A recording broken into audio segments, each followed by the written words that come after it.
woke up this morning, walked my dogs, and was getting mentally focused for a leg day. But then I saw that Tiger and Rory come out on ESPN with a video going more into depth on what they mean by stadium golf. It's ridiculous. But first, I want to thank Michael from Thailand for purchasing a Big Boy Pants Golf t-shirt off of bigboypantsgolf.com. Swadee Cup, Kun Michael. Yes, I did live in Thailand for 5 years. That means hello in Thai. And for Michael, I want to give you an extra bonus for purchasing that shirt. If you are in Thailand and want to create a musical, how about starting off with this? I can't start stopping Swadee Kroppin. You have to finish the rest of it yourself. Now let's get to the episode. Unfortunately, Tiger Woods doesn't play as much as he used to. As Rory points out, Tiger isn't playing as much as he used to. And I hope he isn't using the remaining strength in his right leg for some kind of gimmicky venture with Rory McIlroy. Tiger Woods was the single biggest draw that the PGA Tour had, amongst other things. And we have to recognize that. So for the 23 of us that were in that room last Tuesday night, including Tiger, we all sort of, we all have to sit down like, okay, what is the best thing for our tour going forward? What can we... And at some point, Tiger Woods and Rory McIlroy high-five each other and tell everyone, screen golf. That's the solution. We're going to hit balls into a screen, label it technology-driven, and then have this chipping and putting area in the middle. The guy in the black shirt is what Tiger and Rory are hoping for. The guy in the white shirt is the reality of stadium golf. And for what? The main goal of this is to increase gambling and make money for the PGA Tour through its television deals. That's the only reason JP Monahan is on board. Tiger Woods and Rory McIlroy are launching a tech-infused golf league in partnership with the PGA Tour that will have players competing on 6 three-man teams in 15 regular season matches and a playoff starting in January 2024.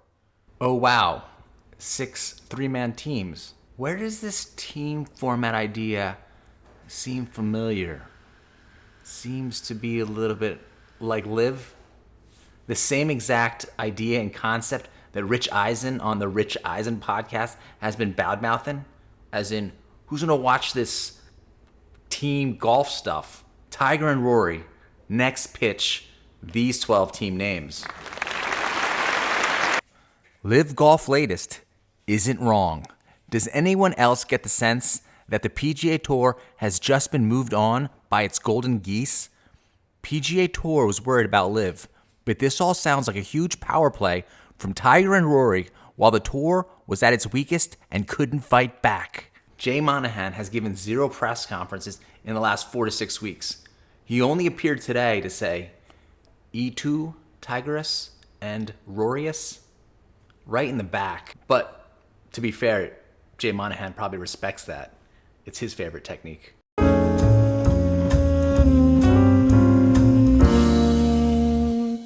Remember in that interview where JP Monahan is directly asked if Phil Mickelson was suspended? And JP Monahan's like, oh no, he chose to leave. He wanted to take time. Eat, pray, love. Go to Bali, Phil Mickelson. Find yourself. And then it comes out recently, he was actually suspended. I think in part because that bylaw of not doing anything unbecoming a PGA Tour golf professional, including recruiting others for a great opportunity on the LIV Golf Tour. I watched more of the press conference, and it's the new league, TGL, which I believe is Tomorrow Golf League, will feature 2-hour 18-hole matches on a virtual course. The matches will take place in primetime on Monday nights in a custom-made venue in a yet-to-be-determined location. But what about Monday Night Football, you ask? Do not worry. They're probably going to be having these matches between January and April, according to the article. At least they realized they shouldn't go head-to-head with football. But where did they come up with this idea? I can understand if you're watching the movie Real Steel and you want to get two robots battling in a stadium, but who's going to watch golfers play screen golf?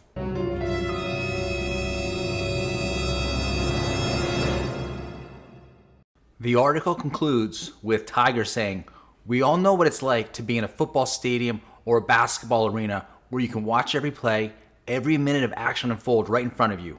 It's something that inherently isn't possible in traditional golf, and an aspect of TGL that will set it apart and appeal to a new generation of fans."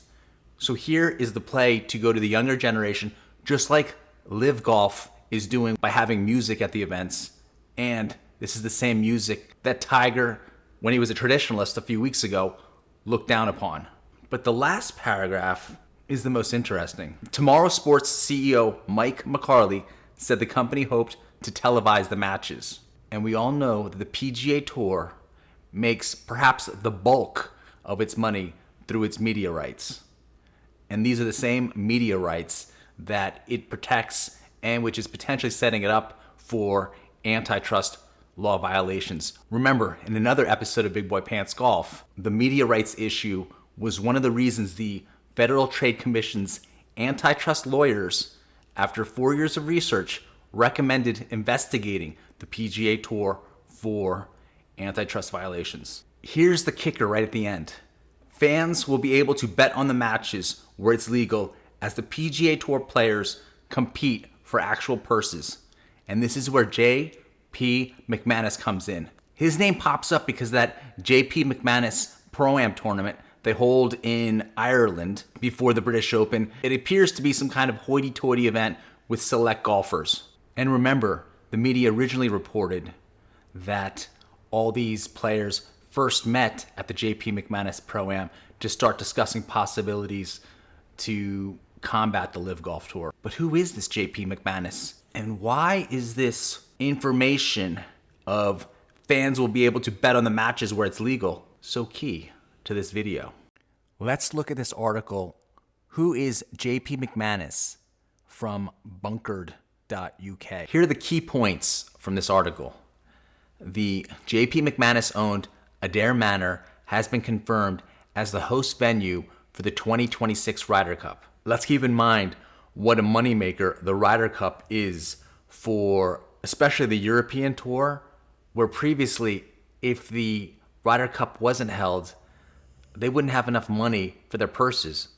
The Ryder Cup used to fund the purses until DP World, the Dubai Ports World, Dubai-owned company, kicked in extra money to fund them this year, hence the rebranding. This article's from 2019, and it states that he has an estimated worth of over 2.1 billion euros, and he bought Adair Manor for an estimated 30 million euros in 2015. Already trying to make it a profit. 2015 he buys it, 2026 gets in the network with his buddies. It's now going to host the Ryder Cup. Here's the part that really piqued my curiosity. He starts off his business career as his family's construction plant hire firm, and then becomes an on-course bookmaker at Markets Field. And then he gets into horse ownership and now owns over 550 horses. These are all key points. Let's get into it.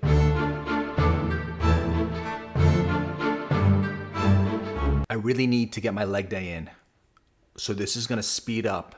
I need you to hold on and pay attention for the rest of this video.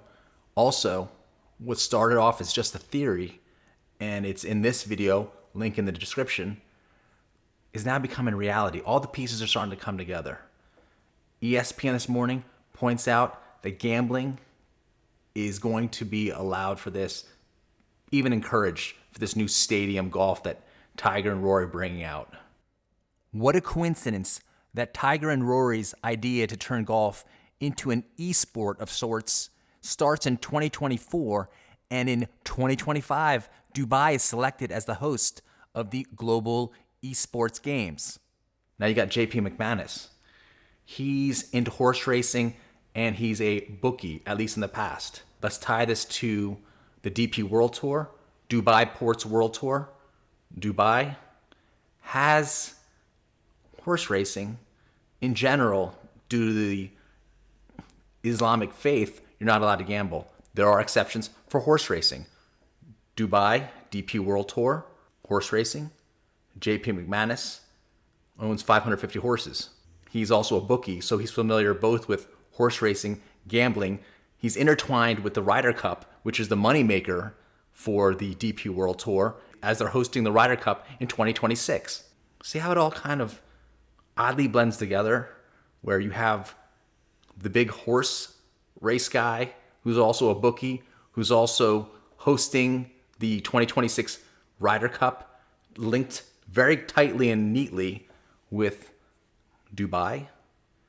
And don't forget, on the increase in gambling tip, as per the video in the link, Wynn is going into Dubai to encourage gambling. If you watch the other video, you'll also know all the other conditions that even make more sense, knowing JP McManus' background in horse racing and being a bookie. Everything is tying together right now. There's the sports booking, there's the horse booking, there's Dubai entering the gambling race to potentially move ahead of Saudi Arabia, as they are the two main competitors in their region.